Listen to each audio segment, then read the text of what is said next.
The Sith's power remained strong long after Emperor Palpatine's reign of terror and Darth Vader's redemption. One of those whose darkness allowed the Sith to thrive was Darth Talon, a powerful Sith lady who stood alongside Darth Krayt in the One Sith. Her loyalty to her lord had no limits, and it was through her mastery of the art of seduction that she truly became one of the most dangerous agents of darkness throughout her time. Yet, for all the chaos she caused, not many fans know her and her story, rather just about her appealing design. So let's hear her story. Chapter 1. Training and Early Beginning. More than a century after the fall of the Empire, the Sith were still actively in conflict with the Jedi Order. But this was no longer the old Sith Order where the rule of two reigned supreme. This was a new Sith Order called the One Sith. And much like the ancient Sith Empire thousands of years ago, the One Sith trained their initiates from the ground up. Talon was one of them. She was a Lethan female Twi'lek who was born with an extremely rare red skin color. Having shown early gifts in the Force, she was practically bred and raised in Korriban, the ancient burial world that had become the secret heart of the revived Sith Order. But among the thousands of Sith hopefuls serving for the sole Emperor of the One Sith, she easily stood not just because of her looks, but also because of her innate talents. They already knew she was going to be beautiful, but her power was one that was forged under the tutelage of Darth Ruin, a powerful Sith Lord in his own right. Little was known about Talon's life before she became Ruin's apprentice, yet it was through his teachings that she honed her connection with the dark side until she became a living weapon whose mind was trained solely to bend the tenets of the One Sith and their master Darth Krayt. This master was unlike the Emperor who orchestrated the destruction of the Jedi Order. Krayt, who used to be a Jedi named A'Sharad Het, was ancient himself, having lived before the time of the Clone Wars and during the rise of Palpatine's Empire. He even fought alongside Anakin Skywalker during certain skirmishes. However, after barely surviving Order 66, Krayt wandered around the galaxy until he was captured by the Yuuzhan Vong, a terrifying race of conquerors who eventually became a threat to the New Republic. The Vong experimented on him, giving him long life at the cost of constant pain. Such pain and suffering strengthened his hatred and trust in the dark side, allowing him to fuel his powers far beyond the limits of any Jedi or Sith. So, he rejected the ways of the Jedi and turned his back on Darth Bane's rule of two.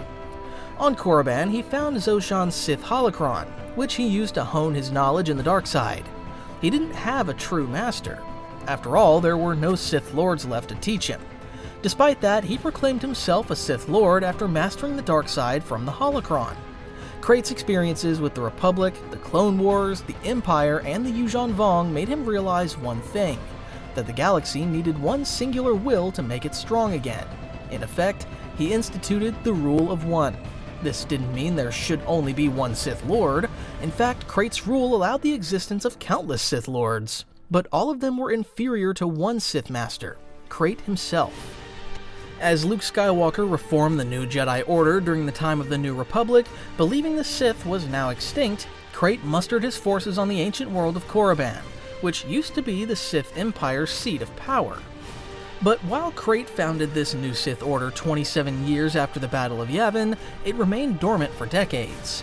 It did not even interfere with Darth Caedus' Sith Order during its war with Luke's Jedi Order. Instead, Krayt kept everything a secret even after Caedus' demise. The death of the last Sith Lord from Darth Bane's line effectively left Krayt's One Sith as the only group claiming itself to be the true Sith Order. And decades after Caedus' death, Krayt and his One Sith kept a low profile, quietly observing the galaxy until it was the right time to strike. So, by the time Talon was training to become part of Darth Krayt's One Sith, she was fully immersed in their new Order's vision, honing her fierce loyalty to the Sith. But Ruin's training, which were brutal by Sith standards, were what truly forged her skills early. While other apprentices and initiates died under Ruin's tutelage, Talon survived and showed promise. It was through those harsh conditions that she mastered advanced lightsaber techniques that combined Ataru and Makashi into a unique form that made use of her acrobatic talents and grace. But beyond the dark side teachings and the lightsaber mastery, one other important skill she learned was the art of assassination. Talon was a rare beauty even among the Twi'lek, making her a natural seductress. So as a would-be assassin, she learned stealth techniques and how to read her enemy's weaknesses. But it was when Darth Krayt himself carved the tattoos on her skin that Talon truly transformed. The process itself was painful, which allowed her to strengthen the pain-fueled dark side within her. And there was one test left for her to showcase her absolute loyalty to the one Sith. It was to kill her own master. Chapter 2: Talon's Rise. As Talon was still trying to grasp Darth Krayt's ultimate test for her, the rest of the galaxy was not aware of what was happening on Korriban. At that time, the New Republic formed shortly after the Rebellion's success had been replaced by the Galactic Alliance. This new order was facing the similar problems that led to the downfall of the Republic replaced by Palpatine's Empire. There were internal problems and infighting among the members of the Alliance, particularly because of the Yuuzhan Vong. While the war with the Vong had already ended a long time ago, there were still worlds harboring hatred for them because of the devastation they left behind. There was also the Fel Empire, the successor to Palpatine's Galactic Empire but was aligned with the Light. The Fel Empire became the dominant power in the galaxy, effectively replacing the Galactic Alliance, whose power had weakened. Meanwhile, the Jedi Order had separated itself from the rest of the galaxy and even the Fel Empire. The Empire, ruled by Emperor Roan Fel, relied on his own Imperial Knights, a group of Force users aligned with the light side. Meanwhile, the Jedi Order remained an independent group that served as peacekeepers with hundreds of Jedi at its command. However, none of those Jedi knew that there was a darkness rising far from the reaches of the galaxy. Over at Korriban, Talon understood that the order to kill her master was a test of loyalty. If she could kill the man who practically raised her to be the weapon she became, she would be willing to do anything for Darth Krayt. So she complied, knowing that certain death would come if she were to show anything other than pure loyalty to the one Sith's vision. Talon found Ruin meditating in his chambers, but as the younger Twi'lek approached her master, Ruin smiled because he knew this day would come. He did not resist upon sensing Talon's desire to execute him, so with one swift strike, Talon decapitated her master, showing a coldness befitting of a true Sith. She presented Ruin's head to Krayt, who was impressed by how efficient she was. The Twi'lek girl showed a rare kind of killing efficiency that separated her from other Sith initiates who often kill sloppily out of pure anger. So, as a reward, Krayt ultimately gave her the name Darth Talon to represent her similarity to the claws of a predator. Deadly, efficient, and strikes without warning. But Darth Talon was not going to simply become one of the many Sith Lords and ladies who serve Krayt in the lower parts of the Sith's leadership ladder. In no time at all, the Emperor elevated her to the status of a Hand. While Krayt's rule of one meant that all power to rule over the Sith was reserved solely for him, he could not handle all that power by himself. As such, he consolidated his powers to some of his most trusted Sith warriors, given ranks and duties that corresponded to Krayt's body parts. As a Hand, Talon was to be one of two enforcers ready to attack, kill, and devastate at their master's order. Talon's partner was an equally deadly Sith Lord named Darth Nihil, a pale Nagai warrior who had a natural affinity for combat. This partnership represented the two ways the Sith preferred to operate. Nihil was known for using overwhelming force in combat, often preferring brutality and straight-up power against his enemies. On the other hand, Talon was a smooth and deadly operator, preferring to use stealth and pinpoint precision rather than sheer strength and power. They perfectly complemented each other as they were set to spread fear across the galaxy in Darth Krayt's name. Chapter 3: Return of the Sith. Darth Talon's rise to power coincided with Darth Krayt's ultimate plans for the One Sith. After decades of observing the struggles of the Galactic Alliance and the Fel Empire, it was time for the Sith to strike. He targeted the Ossus Project. This project was supposed to be a peaceful partnership involving the Jedi, the Alliance, and the Yuuzhan Vong. It was meant to terraform the barren worlds left devastated by the war with the Vong. However, Krayt had secretly installed his own agents within the Alliance. Chief among them was Darth Maladi. The project was successful in restoring Ossus, but the other planets that had been selected to take part in the project were left worse than before. Instead of restoring these planets, the project left the citizens in pain, as the project failed due to the sabotage. It was all part of the One Sith's plans to divert the galaxy's anger toward the Vong, while weakening their trust in the Alliance. The sabotage gave the Fel Empire and its Moff Council a reason to declare war on the Alliance, prompting another war between powerful factions controlling the majority of the galaxy. The Jedi prompted the Alliance to aid them against the Fel Empire because they defended the Vong, and the truth above everything else. But the Alliance was never truly united in the cause, weakening their strength. Meanwhile, Emperor Fel refused to send his Imperial Knights to the war, so with no Force users ready to help the Empire, the One Sith joined the fray, not as direct fighters, but as secret agents and informants, feeding information to both sides to manipulate the war in their favor. In 3 years, the Alliance fell to the Empire, surrendering after realizing it could no longer win the war. Emperor Fel, meanwhile, was ready to proclaim a new galactic power under his rule. But just as he was about to do so, thousands of hidden Sith warriors emerged out of hiding, showcasing just how deep Krayt's influence had penetrated through the Empire. Most of them had been posing as Imperial officers, or even members of Fel's own trusted circle. Within a few hours, the coordinated strike paralyzed the Fel Empire, allowing the Sith to take over as Emperor Fel barely escaped the chaos.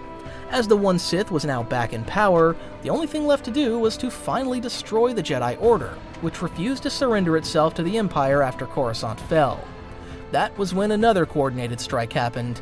Krayt sent an attack party led by Darth Nihil to Ossus, where the Jedi Order kept its primary academy. The attack began with an orbital bombardment that shattered the Academy's initial defenses and sent the Jedi panicking. Then came the boarding party led by Nihil, commanding countless Sith Lords and warriors against the Jedi ready to defend their turf. Nihil and his Sith warriors killed Jedi Masters, Knights, and Padawans alike, refusing to leave any survivors. Their biggest score was the death of Cade Skywalker, the leader of the Skywalker bloodline at that time. It was a victory for the One Sith, but not an absolute one, as Cade Skywalker and a few other Jedi escaped. Still, it was a successful mission that rendered the Jedi basically extinct. And with the Jedi gone, Krayt assumed the Imperial throne and forced the Moff Council to recognize him as their ruler. Meanwhile, Darth Talon was biding her time, knowing she would eventually get called upon to serve her master. While Nihil was the unquestioned attacker capable of commanding countless other Sith in an all-out battle, Talon was the designated assassin who could travel to different worlds in secret to hunt down anyone her master believed could pose a problem. For the next 7 years, Talon took down any surviving Jedi or anyone Krayt deemed a threat to the Empire's power. While she didn't have Nihil's military clout after her fellow Hand's success during the massacre of Ossus, Talon's name spread fear across the galaxy. No one wanted to oppose the One Sith, knowing the Crimson Assassin with the black tattoos could be waiting in the shadows to strike at any time. Talon was the monster hiding under the bed for many Jedi or would-be rebels who were afraid that she might come for them sooner or later. Military leaders who spoke ill about the Emperor suddenly went missing. Meanwhile, anyone who entertained the idea of rebelling against the One Sith found themselves at the other end of Talon's red lightsaber.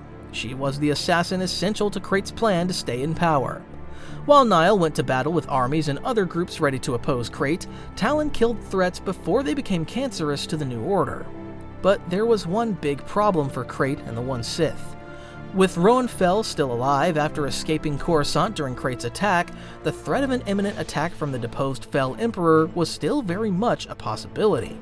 So, with Roan Fel in hiding, planning his next move against the Sith Emperor who removed him from power, it was time for Talon to show why she was chosen as one of her master's hands. Chapter 4. Pursuing the Princess. Darth Krayt could not rule the galaxy supremely, knowing there was still the threat of the former Emperor lurking in the farthest reaches of the galaxy.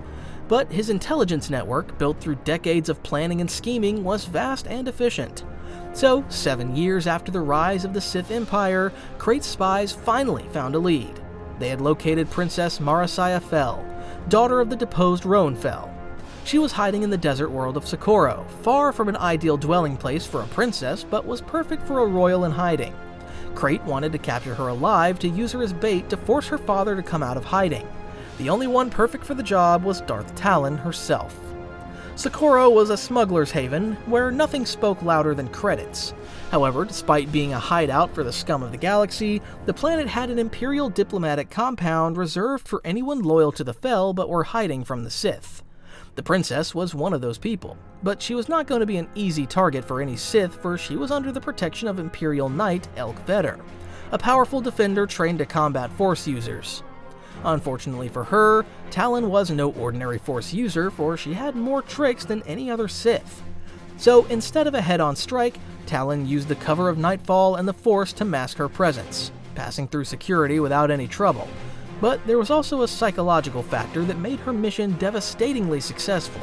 She set fire to the surrounding buildings, creating chaos and destroying her enemy's formation. As civilians were fleeing from all directions, she used the panic to conceal herself. Her tactics made it impossible for the princess's defenders to resist her in an organized way. But Vetter, as powerful as she was, recognized the threat of the Sith, albeit all on her own and without help from the other defenders. She was not an ordinary knight, for she was specifically trained to deal with other lightsaber combatants since childhood, to effectively serve the Fel dynasty. Her armor was the standard Imperial Knight's defensive advantage against lightsabers because it could withstand strikes from even the most skilled Force user. Its Cortosis gauntlets could also shut lightsabers temporarily to create openings for a counterattack. So when Vetter met the princess's would-be captor, she ignited her silver lightsaber, confident that her weapon and armor could pose a challenge to the Sith Lady. Throughout their duel, she fought defensively, using the Force to hone her defenses instead of going all out on the offensive. Vetter held her own for a few minutes, but she had never faced a true dark side master before.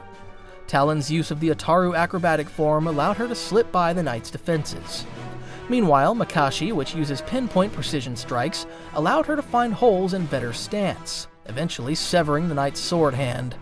Vetter, knowing she had lost, attempted to flee, but Talon displayed Sith cruelty by peppering her with Force lightning, not to kill, but to torture.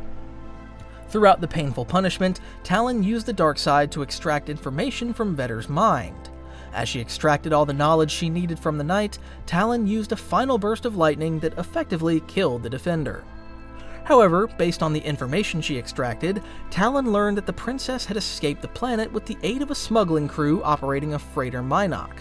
Unbeknownst to Talon, the crew hired to smuggle the princess included none other than Cade Skywalker, the heir to the Skywalker legacy.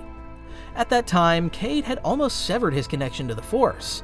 The trauma of seeing his father killed before his eyes and the pain of losing everyone he loved during the massacre of Ossus changed him.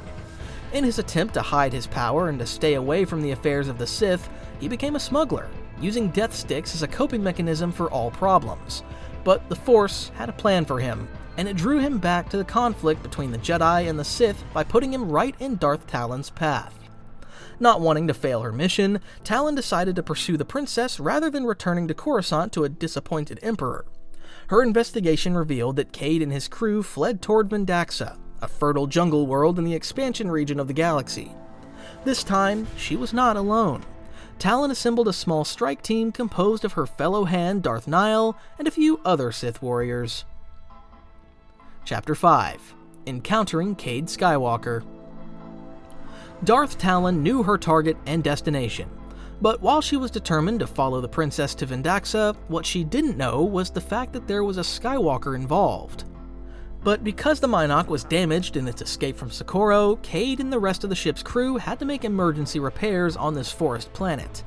Talon led the strike force through the planet's thick forest, fighting predators and hostile fauna along the way. But her mastery with beast control allowed her to go through the planet's challenges easily, all while the smugglers struggled with the animals that attacked them. Talon and her forces easily found themselves catching up to their targets, ready to ambush them. To ensure her prey would not escape anymore, she sabotaged the Mynock, and to keep the smugglers preoccupied, she used her powers to send the planet's beasts toward them. The problem, however, was that the princess had two protectors who did not hesitate to come to her aid. The Zabrak Wolf Sazin and the Twi'lek Shadow Val were Jedi who survived the destruction of the Academy on Ossus. While Sazin lost his arm to Nihil during the massacre of Ossus, he managed to escape and hide with Val for 7 years. They did a great job at hiding their presence from the Sith, but the Force had other plans for them when they learned they needed to rescue Princess Marasiah Fel. Talon, on her own, had to face the two Jedi, all while the rest of the princess's crew defended themselves against the beasts she sent their way. The Sith Hand displayed her mastery over combat, holding her own against the Jedi Masters as she switched perfectly from offense to defense. This was not an easy task, as Sazin and Val were already familiar with each other. Val was Sazin's Padawan years ago, and they used their familiarity and chemistry against the Sith Lady. However, Talon had the upper hand. She was about to deliver the finishing blow to Val until the Twi'lek Jedi revealed his lightsaber's second blade, evening the odds once more. Nevertheless, the Sith Lady recalibrated her tactics, adjusting to the surprise, and eventually took Val out of the equation with a powerful kick that sent him flying. It was now a one-on-one fight against the Jedi Master Sazin. Despite fighting with a prosthetic arm, Sazin held his own against the Sith by adopting a defensive stance. He did not mean to defeat Talon, but only tried his best to buy time for the others to escape her wrath.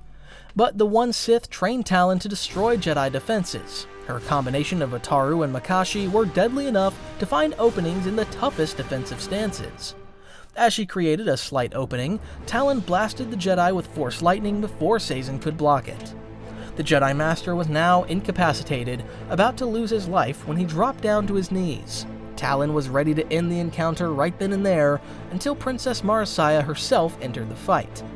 Armed with a stolen lightsaber and using her Imperial Knight training, her anger propelled her wild strikes. She was still enraged from the death of El-Kvetter, using her emotions to strengthen her attack against the Sith.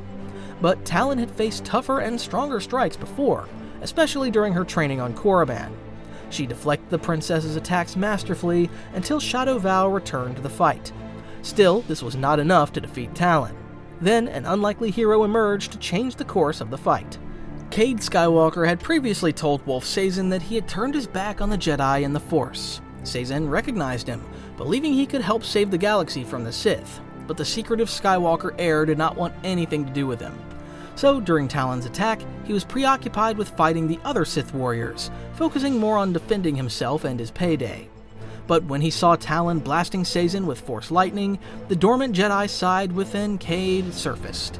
It was pure instinct as he reached through the Force and grasped the wreckage of a ship, sending it flying toward the Sith Lady at devastating speed.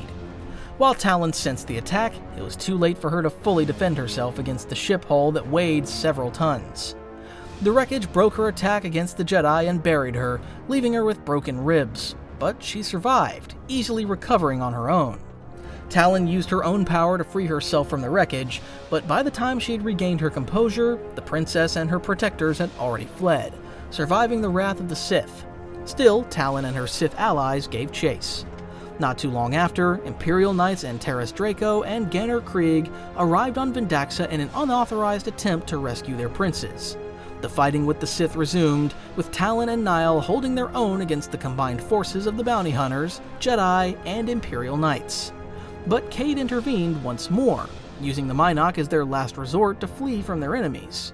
The ship was already airborne until Talon used Force Jump to attempt to board the Mynock and continue the fight there.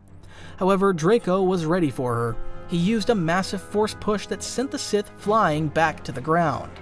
This was more than enough for the princess and her rescuers to escape into hyperspace to live another day. Meanwhile, Talon was left grounded on the planet, knowing she had failed her mission. She was prepared for the consequences, understanding that Darth Krayt was never a forgiving master. Chapter 6. Capturing Skywalker. In truth, Darth Talon returned to Coruscant ready not only for punishment, but certain death. She knew she was going to get executed for her shortcoming, as death was the only punishment befitting of a failure. After all, other Sith had been executed for lesser crimes and mistakes.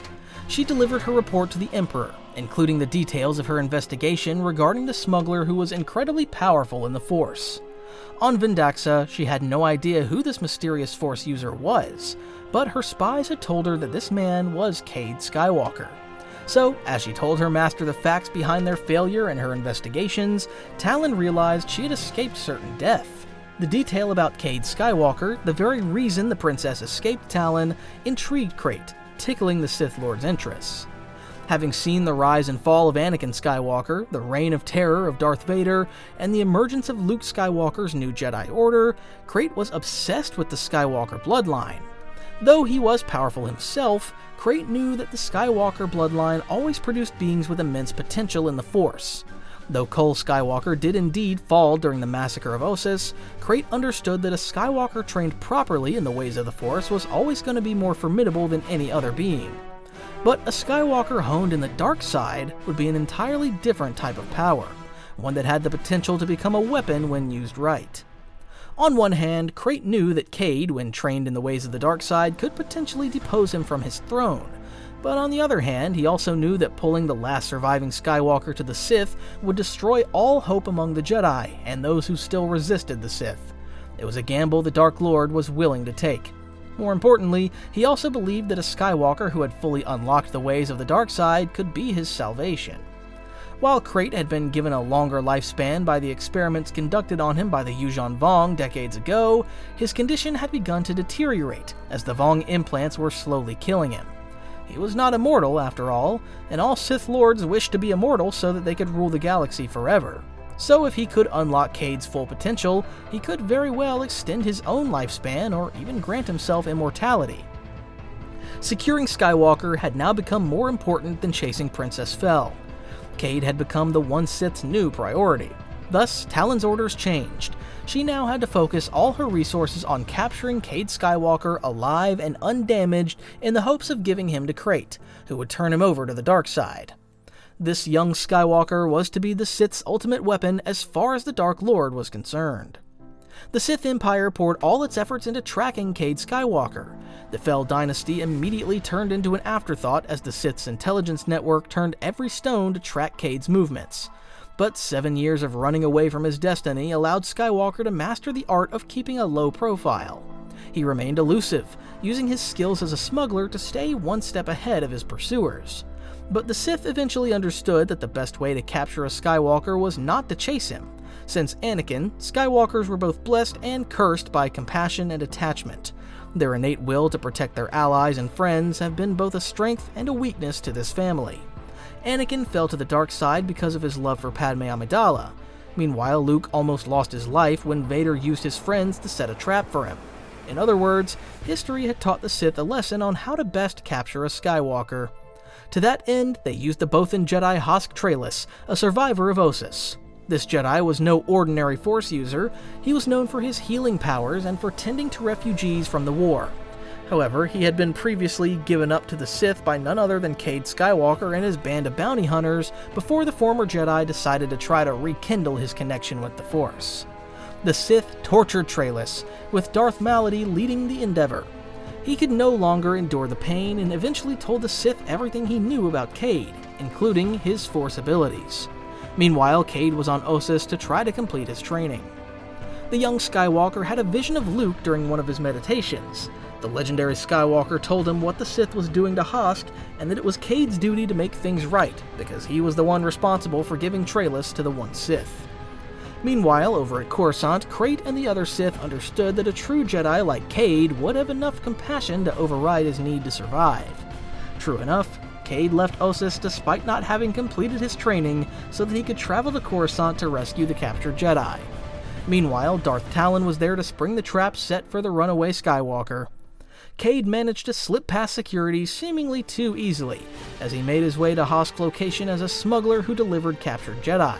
But it was a bit too easy for him, as the Sith's goal was not to resist his rescue attempt, but to get to him. Talon was the perfect Sith for the job, not only because she had the strength to fight Cade, but also because she had a natural talent for seduction. So as Skywalker made his way to the Jedi, Talon positioned herself close by, using the dark side to conceal herself. She was biding her time, waiting for the right moment to strike. More importantly, she had done her homework. Talon used the recordings of their fight on Vendaxa to study Cade's fighting style, noticing that he had a unique blend of Jedi training and street brawling techniques. The Sith were trained to fight and counter Jedi fighting styles, but not crude techniques that were unpredictable and unconventional. But doing her homework allowed her to be ready for his abilities and raw power. Talon shadowed Skywalker as he made his way through the corridors. He made his way to Hosk and freed the captured Jedi, but the Sith Lady revealed herself, blocking the Jedi's escape route. The only way out was through Talon. But while the powerful hand quickly incapacitated Hosk, she struggled against Cade despite preparing herself for his fighting style. Skywalker was unlike any other Jedi she had faced. Talon had more than held her own against powerful Jedi Masters. Sometimes she even had to take on multiple Jedi without a problem. But Cade approached her with a controlled fury that mixed his lightsaber techniques with classic stances and improvised tactics. Most Jedi fought with restraint, unwilling to allow their rage to take over. So in most cases, their fighting style was unpredictable, making it easy for the Sith to counter their more controlled way of fighting. But Cade had abandoned such restraint because he learned how to channel his emotions without necessarily falling to the dark side. His style was unpredictable, forcing Talon to go on the defensive several times. But the Jedi was relentless in his attack until he suddenly bordered the dark side. His eyes were showing signs of corruption, the very same thing that happened to Anakin Skywalker more than 100 years ago. And with a single blast of Force push, he incapacitated a wounded Talon. Just before the Sith Lady could recover, Cade's hand was already wrapped around her throat, ready to deliver a killing strike. But Talon had backup. Darth Nihil had been observing the fight from afar. Not wanting his fellow hand to die at the hands of a Jedi, he intervened by using the Force to choke Skywalker. Cade had been defeated, but it took the strength of 2 hands to beat him. But Talon also saw this as a defeat, for she was angry at Nihil for intervening, knowing completely well they could not have subdued Skywalker without her fellow hand's help. But her pride was secondary only to the goal of corrupting the last heir to the Skywalker legacy. They had successfully captured their primary target, ready to turn him into their ultimate weapon. Chapter 7: Training Cade. While Darth Talon resented the fact that she could not defeat Cade Skywalker without Darth Nihil's assistance, she quickly understood just how important their captured prey was. During their fight, she noticed how Cade used a crude and raw fighting style that did not entirely channel the dark side, but was still more than enough to counter whatever she threw at him. To that end, she understood the importance of turning him to the dark side, a mission that began with Darth Krayt himself. The Sith brought Skywalker to Krayt, who was quick to praise the hands for their success, but Talon noticed that her master was more pleased with Nihil's timely intervention, slowly believing that Krayt favored her fellow hand more. Torture followed soon after as the Sith tried to break Cade. They used recordings of Cole's last moments to bring the young Skywalker's rage out. Meanwhile, Darth Malady brutally tortured him, only to realize they could not easily break this young man. Years of struggle had turned Cade into a hardened warrior capable of withstanding any pain and psychological warfare. They could not convert him the traditional way. Then, soon after, the Sith presented Cade to their master as it was clear they needed to change their tactics. Krayt revealed his identity as a former Jedi from the era of the Clone Wars. He recounted the circumstances that led to his fall and how he became what he was. However, his story failed to move Cade as the Skywalker heir even mocked the one Sith Emperor. An angry Krayt pushed Cade against the wall, only for the Jedi to reveal his unique skill, the ability to reverse healing. He used his powers to open the wounds that Talon suffered in their fight, nearly killing the Sith Lady in the process. But Krayt forced him to undo what he had done in a way only a Sith Lord knows. The Dark Emperor used Cade's friends, infecting them with the same coral seeds the Vong implanted in him decades ago. Delia Blue and Jariah Sin, Cade's smuggler friends, were dying from excruciating pain. The ordeal forced Skywalker to use his powers to heal them because his ability was the only way to counter those seeds. He also healed Talon using the same powers out of fear that the Dark Lord might further harm his friends. As soon as he saw what Cade was capable of, the Dark Lord wasted no time in telling him his plans for him, to lure him to the dark side. Skywalker promised to pledge his services to him if the Sith would free his friends. As such, he became a slave to the enemies the Jedi swore to defeat. Meanwhile, Talon, once again, became instrumental in this mission as she was given the task of training Skywalker in the ways of the Sith. She became the master to the apprentice who nearly killed her not once, not twice, but thrice. The mission to turn Cade to the dark side goes all the way back to the implants with Krayt. While Skywalker's healing abilities were already powerful enough to counter the implants at their early stages, Krayt's implants had done so much damage to his body that Cade could not do anything at his current level. The Dark Lord wanted him to grow even more powerful in the dark side, as every use of his healing abilities pulled him further and further from the light. Krayt needed Cade to become powerful enough to repair the damage he had been enduring for decades. But there was one important reason Talon was the Sith chosen to oversee Cade's turn to the dark side. When Skywalker healed her, a Force bond formed between them, allowing each other to sense the other's presence and emotions. Believing this bond would be useful in binding Cade to the Sith, he commanded Talon to prioritize Skywalker's corruption above everything else. Cade, meanwhile, submitted to the Sith not because he wanted to turn to the dark side or that he believed in the one Sith's vision for the galaxy. Instead, it was a feint designed to earn the Sith's trust in order to learn more about Krayt's greater plans. So, during his apprenticeship under Talon, he was seemingly eager to absorb everything the Sith could teach him, embracing Sith combat and dark side teachings. Interestingly, this twisted master and apprentice relationship almost gave rise to true intimacy between them, as they supposedly spent a night together at least once. Talon's dark seduction and innate beauty made her the perfect for the job, as she could simply charm Skywalker. But such a relationship was complex, as it was more akin to manipulation instead of actual romance. Yet no one was sure who was manipulating who. Talon remained loyal to Krayt, believing she was manipulating Skywalker's emotions in the hope of turning him to the dark side. Meanwhile, Cade was seemingly manipulating his master to learn everything he could possibly learn about the Sith in the hopes of using it against them. But when it became clear that Talon's best efforts could not turn Cade to their side, she reported that his conversion was incomplete and that he never truly submitted to the Sith. Then there was one final test to finally prove once and for all whether or not Skywalker had turned to the dark side. Chapter 8. Cade's Choice. Darth Krayt still believed that Cade's ultimate destiny was to join them in the One Sith, even though that Talon had already given hope that he would turn. So, to prove whether or not he had the capacity for darkness, Talon arranged for the execution of Hosk Trayless, the very person Cade risked his life to save. But Hosk's executor would have to be Cade. If he would not kill the Jedi, then they would both die. The anticipation was tense. Talon stood by her master's side with an eager look, believing this was the culmination of her seduction. Meanwhile, Niles stood ready, preparing himself for combat in case either Cade or Hosk would try to escape. As for Trayless, he merely looked at Skywalker, accepting his fate, regardless of Skywalker's choice. Meanwhile, Cade understood the weight of the moment. He knew there was no one coming to rescue them. He also could not bear to strike down the man his father once called a very close friend when the Jedi Order was still around. He even thought about killing Hosk quickly to end the Jedi's suffering, believing it would be the best for both of them. But then he understood the bigger picture.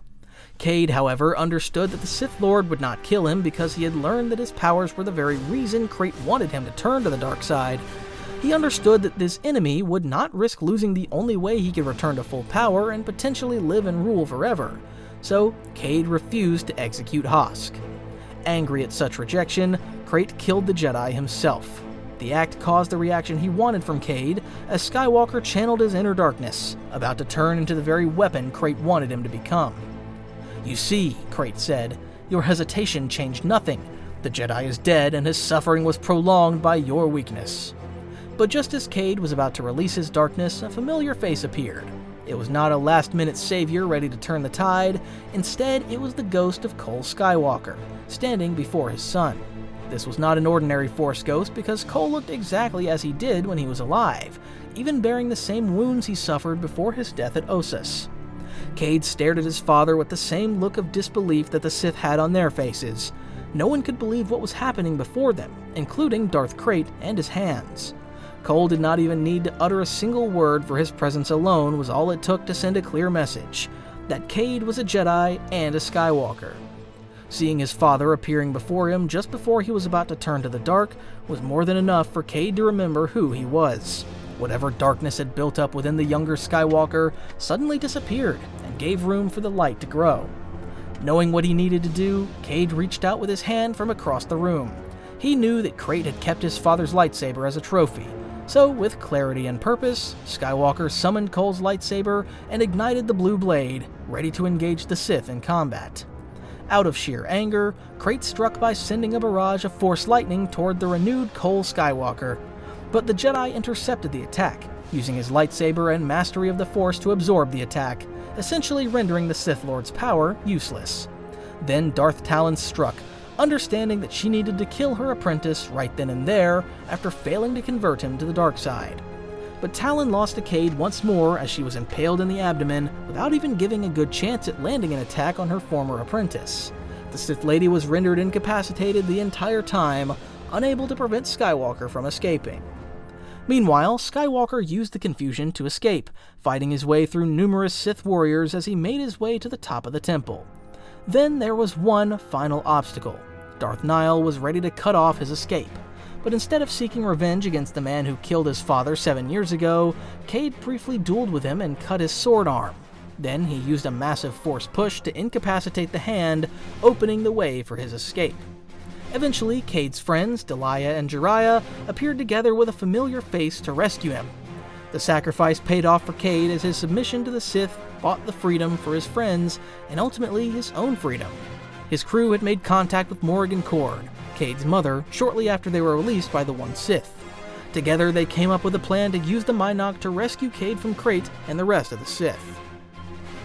As Cade was locked in combat with the Sith Lord, Cord, who was flying nearby on a rocket pack, shot Krayt in the back, opening an opportunity for him to hop on board the Mynock. As Cade escaped Coruscant, his mother urged him to run as far as he could. Throughout the chaos, Talon was essentially useless as she was pressing her hands to the wound in her stomach to keep pressure on it. She knew she was going to survive this latest ordeal because she had suffered worse things during her training. But what she could not stomach was the fact that she had failed once more. While Talon was still processing her latest failure, her master had ordered everyone to pursue the Jedi, but it was too late as Cade Skywalker had already escaped into hyperspace. But despite his anger, Krayt was still well aware of the fact that both his hands failed in their most important mission. He made sure to tell Talon that her failure would be dealt with once she was fully healed from her injuries. Chapter 9: The Betrayal. Darth Talon's latest defeat left her more injured than she had ever been in her entire life, as getting impaled by Skywalker's lightsaber nearly killed her.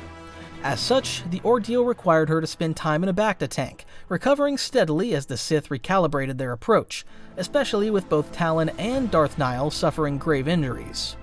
But because of his failure against Cade Skywalker and the injuries he suffered, Nihil was replaced by Darth Strife, who had been previously Krayt's fist. Talon, however, recovered faster than Nihil because her injuries were not as severe as his. There was no rest for the weary because shortly after emerging from her tank, Talon was ready to face judgment for her failure in turning Cade over to the dark side. In truth, she expected execution because no Sith Lord would ever tolerate repeated failures from a trusted underling. Krayt was as angry as ever, even killing a few other Sith Lords who suggested that Talon was not entirely to blame for their failure to convert Skywalker.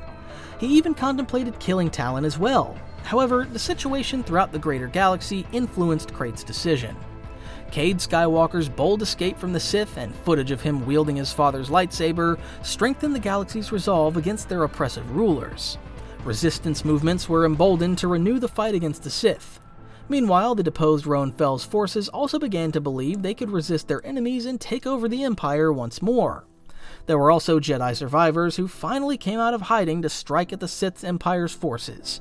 As Krayt observed the situation, it became clear he needed every skilled Sith he could get his hands on.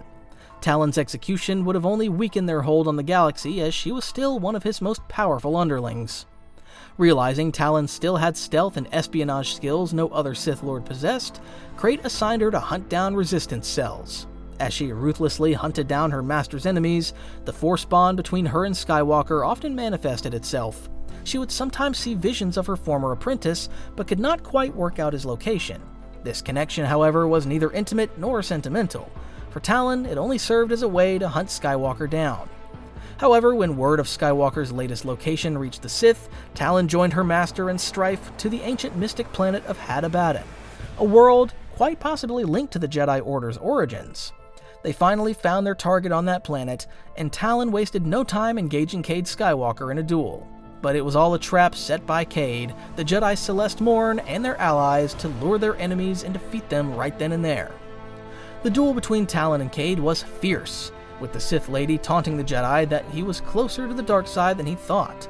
However, Skywalker emerged victorious in their fight, leaving Talon incapacitated long enough for the Jedi to continue their plan. He defeated Strife. Meanwhile, Morn pushed Krayt off a cliff, with Cade believing that the fall had killed the Sith Lord.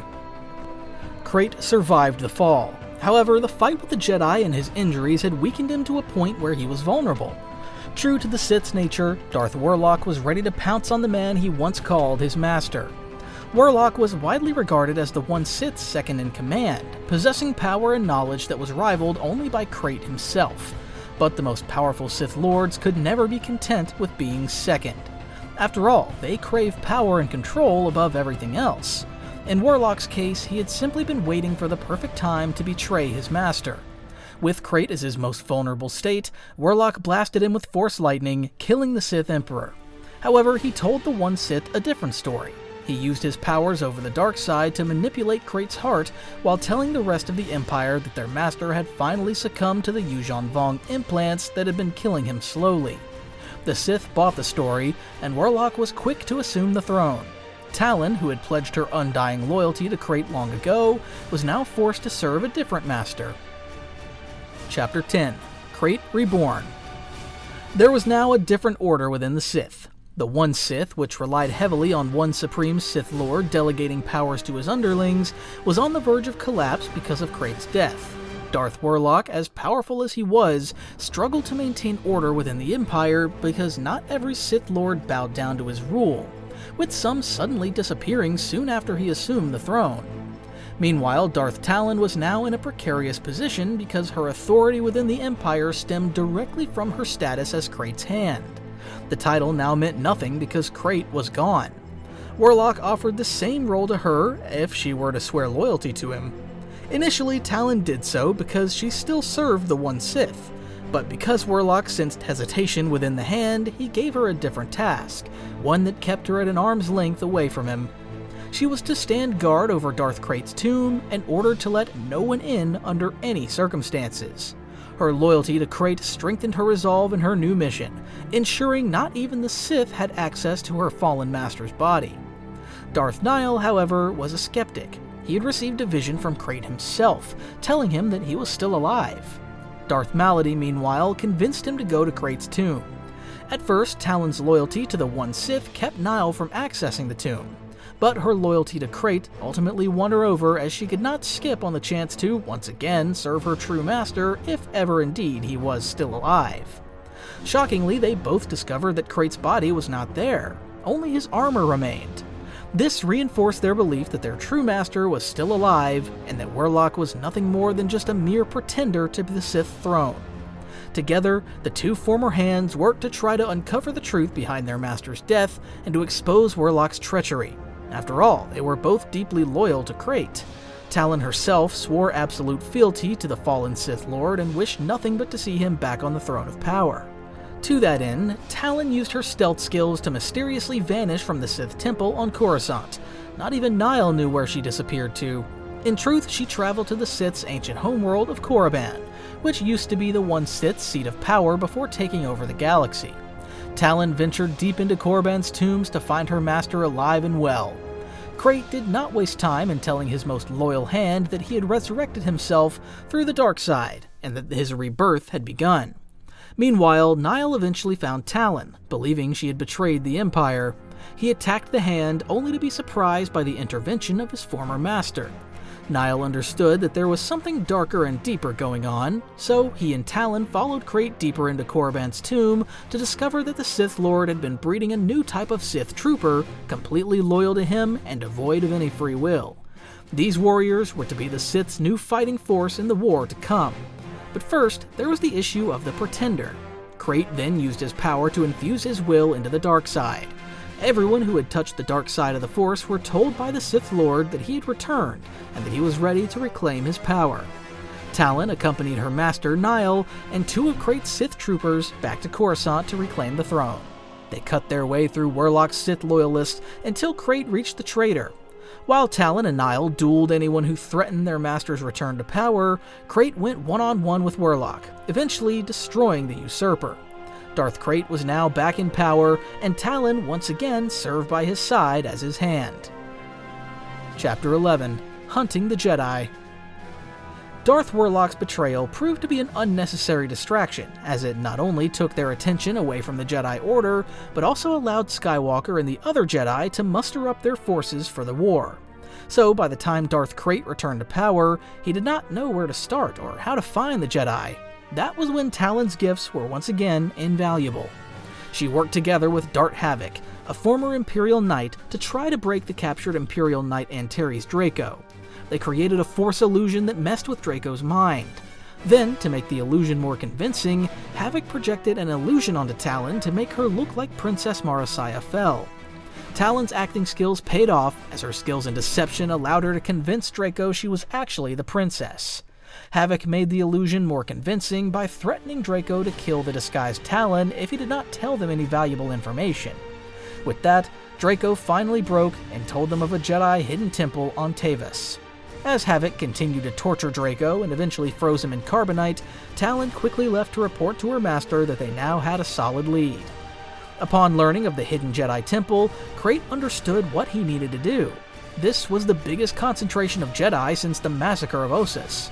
Similarly, this was their final chance to destroy the Jedi Order once and for all, as every important Jedi who had survived the massacre years ago would have been on Tavis. Meanwhile, Krayt told Talon to give Draco to Skywalker as a gift and as a sign of his eagerness to meet him in combat once more. She went to the wheel, where Cade was to meet with his mother. Talon secretly snuck on board the Mynock and left Draco's frozen body there, but before she could escape, she engaged Cade in a duel, barely making it out alive as they were set to meet once more in the future. With no time to spare, Krayt assembled a massive force that would finish what he started years ago on Ossus. Talon commanded one of the attack forces composed of Sith warriors and troopers, ready to wreak havoc through the Jedi's defenses. However, unlike the massacre of Ossus, where the Jedi were unprepared for a surprise attack, the Jedi were more than ready to meet the Sith. They had set up their defenses composed of fields of fire and force barriers. The Sith had them outnumbered 10-1, but the Jedi were determined to hold the line, as this was to be the decisive battle of their age-long rivalry. Initially, their defense seemed to work because Tavis had a natural advantage against attack forces. However, what turned the tide in favor of the Sith was the arrival of Darth Nihil, who led a battalion of Krayt's new breed of Sith troopers. They utterly overwhelmed the battlefield, causing the Jedi to understand they were fighting a losing battle. Meanwhile, Talon proved useful, going up against new and familiar faces alike. She briefly dueled Shadow Val, who had now been promoted to Jedi Master. While she made easy work of Val during their first duel, Talon struggled more in their second meeting as she was unable to kill him. Val, however, was forced to retreat as it became clear that the Jedi, despite their valiant efforts, were severely outnumbered and outgunned in that fight. The Jedi and their allies signaled a planet-wide retreat and were utterly useless against the onslaught, especially because Cade was not there to even the odds. Val and the others managed to escape, but they unfortunately left several allies to die at the hands of the Sith. Cade returned to the planet a bit too late as he rushed back to Tavis upon sensing the attack through the Force. But while he tried his best to create an opening for his allies to escape, he lost another valuable member of the family. Nat Skywalker, who adopted the alias Rock, was the older brother of Cole Skywalker. However, he left Ossus years ago to build the secret temple on Tavis, which ultimately became a refuge for the Jedi who survived the Sith's attack. Nat found his nephew, Cade, protecting Jedi Master Tarasa, who was engaged in battle meditation to combat the Sith's overwhelming numbers. However, Nat and Sa sacrificed themselves not only to protect Cade, but to deal a critical blow to the Sith, weakening their enemies enough to allow the younger Skywalker to escape. The Sith was once more victorious against the Jedi. Meanwhile, for Talon, this was her first true win against the Forces of Light in a very long time, as she went through a long losing streak against Cade Skywalker throughout their many encounters. Then again, the Jedi's efforts on Tavis proved invaluable as they weakened the Sith well enough for a decisive counterattack. Chapter 12: The Fall of Krayt and the One Sith. The loss of their hidden temple on Tavis was a massive blow to the Jedi's morale, as they not only lost their refuge, but also plenty of allies. However, they regrouped on Bastion, where it had been decided that they needed to take the fight to the Sith instead of simply waiting for another attack that would eventually spell their doom. This time, instead of sending the full force of their alliance, the Jedi resolved to send a small strike team composed of their best warriors. It was the right time to strike because the attack on Tavis had crippled Coruscant's defenses. Led by Cade Skywalker, this team was composed of Wolf Sazin, Shadow Val, Morrigan Cord, Ganner Krieg, Aslan Ray, and Siegel Dare. This was the best the Alliance had to offer against an entire Sith Empire that was not expecting the Jedi to be so bold in their approach. The strike team infiltrated the Sith Temple, eventually making their way to Krayt's location. But the Sith Lord was not without protection. All his loyal underlings were there to protect him, ready to give their lives to their master. Talon, Darth Strife, and Darth Nihil flanked Darth Krayt, defending him from all sides. Of course, the quickest was the first to strike at the Jedi as Talon engaged Skywalker in combat. She was ready for this moment. After all, she was trained from childhood to that day to act as one of Krayt's protectors. Her loyalty was absolute, and she knew she had to one day act not only as her master's hand, but also her shield against the Jedi if ever they were to threaten the one Sith's existence. Even if she knew a meeting with Skywalker and the best the Jedi had to offer would lead to her death, she still relented because of her undying loyalty to her master. To that end, Talon used a combination of lightsaber skills and the Force against Cade, only for Skywalker to easily overpower her. It had become obvious that the gap between them had become wider than ever. While Skywalker almost always had the upper hand against Talon in their previous meetings, this was now different because he was now far stronger. Talon quickly understood the situation. For the first time, she truly feared for Krayt's life, as it was clear that Cade had become incredibly powerful and may have already surpassed the most powerful Sith Lord of that era. But while she warned Krayt about Skywalker's growth, her warnings fell on deaf ears. Cade had already begun to engage Krayt in combat before Talon could completely warn her master about the massive growth in Skywalker's powers. She could not do anything but become a mere witness to a battle between two Force users who were in an entirely different league compared to the rest of them. Krayt used every bit of power he accumulated throughout his life, unleashing his full strength on Skywalker. Meanwhile, Cade fought with the legacy of every Skywalker who had fought and defeated the Sith before him. In the end, Cade proved victorious, as Talon and her fellow loyalists could only bear to watch their master's heart getting pierced by Skywalker's lightsaber. Then, to ensure Krayt would never bring himself back from the dead, Cade hurled his body to Coruscant's sun using the Force. Krayt was no more, and the one Sith was left in disarray following the death of their master. The death of the Sith Lords sent shockwaves throughout Coruscant. His new breed of Sith troopers began to act confused as they no longer had a master to serve. Meanwhile, the rest of the Sith Lords and ladies who loyally served Krayt since childhood were left without a clear direction. As the Sith Empire crumbled without its Emperor, Darth Talon, Darth Nihil, and all the other survivors of that attack on Coruscant retreated. Nihil had now assumed the role of the One Sith's leadership to ensure that their master's legacy would live on. However, he neither had the power nor the influence that Krayt had. Nevertheless, Talon and the others disappeared into different parts of the vast galaxy as the Galactic Federation Triumvirate rose to take the Empire's place. Talon's ultimate fate remained unknown as the Sith disappeared. But before disappearing, Nihil ordered every Sith to infiltrate different parts of the Triumvirate's government. True to her nature as the One Sith's best assassin, Talon could be waiting and hiding in plain sight, ready to strike at the Jedi once more when the time was right.